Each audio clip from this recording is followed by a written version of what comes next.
Après avoir étudié différents types de tableaux et différents types de listes chaînées, nous terminons notre étude des structures linéaires, en tout cas de celles qui stockent les données en mémoire, par une structure hybride qu'on appelle Double-Ended Queue ou fil à deux côtés. Le but de cette structure, c'est d'offrir des opérations en début et en fin qui se font en temps amorti constant, tout comme on peut le faire avec des listes chaînées, où on peut insérer en début et en fin pour la liste doublement chaînée en un temps constant, et en même temps d'offrir un accès indexé en temps constant, comme dans les tableaux. La structure que je vais vous décrire, en fait, correspond à peu près exactement à celle qui est mise en œuvre en C++ par la Standard Library dans la structure Standard Deck. Alors, ces caractéristiques, on les avait déjà dans la tableau de capacité variable qu'on considère comme un buffer circulaire. Et on verra que la DEC ressemble par certains côtés à ce buffer circulaire de capacité variable, sauf qu'un buffer circulaire de capacité variable, ce n'est pas mis en œuvre par les STL, parce que ces structures de DEC offrent essentiellement la même chose, mais de manière un petit peu plus performante. À quoi ressemble une DEC? Eh bien, elle est constituée de plusieurs éléments. Euh, les données sont stockées dans des petits tableaux de, alors typiquement, 256 éléments chacun, quelque chose comme cela. En tout cas, des petits tableaux qu'on appelle des chunks, qui ont tous la même taille. C'est ce qu'on voit en bas. C'est là qu'on voit qu'on a stocké les caractères de Hello, le début de Hello World. Et puis, tous ces tableaux, on a un pointeur vers ces tableaux, parce qu'ils sont alloués dynamiquement. Et tous ces pointeurs sont stockés dans ce qui est essentiellement un buffer circulaire de pointeurs vers des tableaux. C'est ce qu'on appelle la map. Et pour trouver un élément dans la DEC, eh bien, alors on veut y accéder via les indices logiques. Alors les indices logiques, ils sont en vert. Pour cela, il va falloir calculer des indices physiques de la position dans le chunk. Ce sont ceux qui sont en bleu. Et puis, il va falloir aussi savoir de quel chunk on parle. Alors, les chunks, ils ont eux aussi des indices logiques, ceux qui sont en orange. Et ils correspondent à des indices physiques. Ce sont ceux qui sont en rose. Et donc, pour trouver l'emplacement en mémoire de caractère L, par exemple, qui est en rouge, eh bien, on doit trouver son indice physique dans le chunk 1. Alors, son indice physique, c'est 1. Et puis, l'indice physique de son chunk dans la map de pointeur, c'est 3. Et donc, on a besoin de pouvoir calculer ces deux valeurs-là pour retrouver exactement l'emplacement du L en mémoire. Alors évidemment, à chaque fois, les chunks sont caractérisés par une capacité. La map est caractérisée par une capacité. Et puis par ailleurs, on a besoin de savoir où on commence dans le premier des chunks, c'est le chunk début, sachant qu'après, ce sont des emplacements, tous les chunks intermédiaires sont remplis, et donc on peut partir de là. Et puis on a besoin de savoir la taille complète, donc le nombre d'éléments qui sont stockés. Ça nous permet de savoir quel est le dernier chunk qui est utilisé. Et puis, au niveau de la map, on a besoin de connaître le début, puisque essentiellement c'est un buffer circulaire.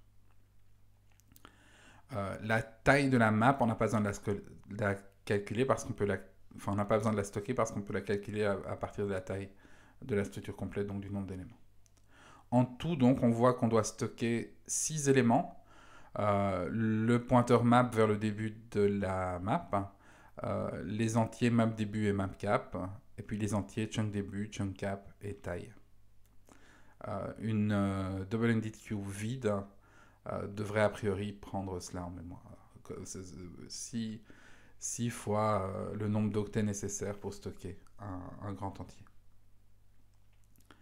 Alors on ne va pas voir toutes les opérations possibles et imaginables sur une DEC. On va juste en voir deux, l'accès indexé et l'insertion au début. Alors, pour l'accès indexé, il va donc falloir calculer mais ces deux indices. eChunk, qui est l'indice physique de l'élément i qu'on cherche dans son chunk, et puis IMAP, qui sera l'indice physique du chunk dans la map. Alors, pour eChunk, eh bien, il va simplement falloir ajouter chunk début et puis faire modulo chunk cap. Si on prend comme exemple l'élément 0, l'élément qui est d'indice vert 0, eh bien, on voit que si on ajoute chunk début, on obtient 2. Modulo 4, on reste à 2. Si on prend celui qui est à sa droite, le haut, qui est d'indice logique 4, eh bien, plus 2, ça fait 6. Modulo 4, ça nous donne 2. C'est bien donc l'indice physique 2 dans son chunk, etc. Vous noterez que pour le pseudocode ici, j'ai renoncé à colorier la syntaxe et j'ai juste choisi de colorier les différents éléments par la couleur qu'ils ont dans le graphique à droite. Donc, avec cette simple formule d'ajouter le début et de faire modulo cap, on peut calculer l'indice physique dans le chunk de l'élément qu'on cherche d'indice i.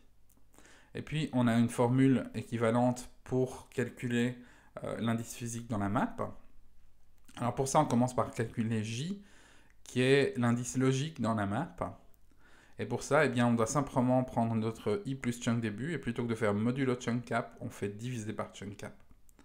Alors si on regarde ce que ça donne, mais par exemple, si on prend tous les indices qui sont dans le deuxième chunk, donc le L, L, O, virgule, donc les indices 2, 3, 4 et 5 verts, eh bien si on ajoute chunk début, donc si on fait plus 2, on obtient 4, 5, 6, 7, et divisé par chunk 4, donc divisé par 4, 4, 5, 6 et 7 nous donnent tous 1.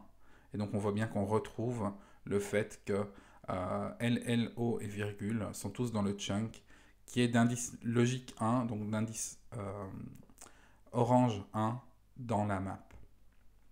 Ensuite, à partir de cet indice logique dans la map, on doit calculer l'indice physique dans la map. Et donc pour ça, de nouveau, on ajoute map début et on fait modulo la capacité. Et donc 1, on ajoute map début qui vaut 2, ça nous donne 3, modulo 8, ça nous donne toujours 3. Une fois qu'on a ces deux valeurs, hein, eChunk et IMAP, qui sont donc les indices physiques dans le chunk et dans la map, eh bien la méthode add, c'est simplement le fait de déréférencer le eChunkième élément dans la IMAPième chunk de la map. Et donc c'est un simple double appel. Alors c'est intéressant, alors évidemment c'est un tout petit peu compliqué à calculer, mais c'est pas très lourd. Les modulos, si on prend une capacité qui est à une puissance de 2, ce qui sera en général K, eh bien c'est simplement un masquage de bits, hein, donc c'est extrêmement rapide. La division par une puissance de 2, c'est simplement un décalage de bits, donc de nouveau très rapide. Le reste, ce sont de simples additions. Donc toutes ces opérations sont extrêmement rapides et finalement pas beaucoup plus cher qu'un simple accès traditionnel aux éléments d'un tableau. En tout cas, c'est clairement de complexité constante. Si on veut insérer au début d'une deck, ce qui a priori est l'opération la plus compliquée, l'insertion en fin étant un peu plus simple et la suppression étant similaire, eh bien évidemment il va falloir commencer par calculer les indices eChunk et IMAP de l'endroit où on veut insérer. Et l'endroit où on veut insérer, ben, c'est en position -1. Alors si la position -1 éventuellement, comme c'est négatif, ben, il faudra en tenir compte. Il faudra éventuellement ajouter chunk début avant de faire modulo chunk début pour ne pas avoir de valeur négative. Mais c'est tout. Ensuite, si nécessaire, hein, nous allons allouer un nouveau chunk. Si on trouve que eChunk c'est 0, enfin, oui, si on trouve que IMAP correspond à un indice qui pour le moment n'est pas alloué, eh bien il va falloir allouer. Donc on va allouer un nouveau chunk. Éventuellement, on peut devoir augmenter la capacité de la map si elle est trop faible. C'est évidemment possible. Donc dans ce cas-là, il faudrait réallouer la map et copier les différents pointeurs dans une nouvelle map. Ensuite, on va écrire dans ce map de IMAP, de eChunk, etc. Et on va mettre à jour les différentes valeurs qui ont changé. Donc essentiellement un nouveau début de chunk, un nouveau début de map et une nouvelle taille. Alors un nouveau début de chunk toujours, un nouveau début de map si on a dû allouer un nouveau chunk, sinon ça ne change pas. Et puis la taille devra évidemment toujours être incrémentée. En termes de complexité, on a donc l'accès indexé qui est en temps constant. L'insertion et la suppression au début ou en fin, il sera en temps constant amorti. Ajouter un chunk, alors en moyenne c'est 1, parce que la plupart du temps on doit ni ajouter de chunk ni refaire la map. Mais éventuellement ajouter un chunk, ça nous ajoute un temps constant, mais qu'on va pouvoir répartir sur tous les éléments qu'on va mettre dedans. Et puis réallouer la map, ce sera similaire à ce qu'on fait quand on travaille avec des vecteurs de dimension variable, donc c'est pas un problème. Ensuite, dans le pire des cas, eh bien, le pire cas d'insertion, alors si on a un élément dans notre deck et qu'on a des chunks de capacité C, le pire des cas, c'est qu'on doit à la fois allouer un nouveau chunk et réallouer la map. Alors, allouer un nouveau chunk, ça aura une complexité proportionnelle à la taille d'un chunk, donc O2C. Réallouer la map, ça aura une complexité à la taille de la map. Et la taille de la map, c'est typiquement le nombre d'éléments divisé par la capacité d'un chunk. Ça nous donne le nombre de chunks qui sont nécessaires. Et donc la complexité totale, elle sera de l'ordre de C plus N sur C. Ce qui, pour un C le mieux choisi possible, qui correspondrait à la racine carrée de N, nous donnerait une complexité en racine carrée de N. Et c'est l'avantage principal d'une deck mise en œuvre comme ça, plutôt que en utilisant un buffer circulaire de capacité variable, c'est que les réallocations seront en général beaucoup moins chères, et donc le pire cas sera bien meilleur que dans un vector qu'on utiliserait comme un buffer circulaire. Donc tout ça c'est vraiment bien, c'est clairement la structure la plus efficace qu'on a vue jusqu'à présent. Il reste évidemment que l'insertion et la suppression d'un indice I, mais ça reste quand même un tableau, donc il va falloir tout décaler. Et donc selon qu'on décale vers l'avant ou vers l'arrière, on aura une complexité linéaire en I ou en N-I. Mais de toute façon on aura une complexité linéaire en quelque chose. Insérer vraiment à l'intérieur de la structure, les seules structures qui permettent de le faire efficacement, ce sont les listes chaînées, qu'elles soient simplement ou doublement. Par contre, le prix qu'on paye, évidemment, c'est qu'on n'a plus d'accès indexé.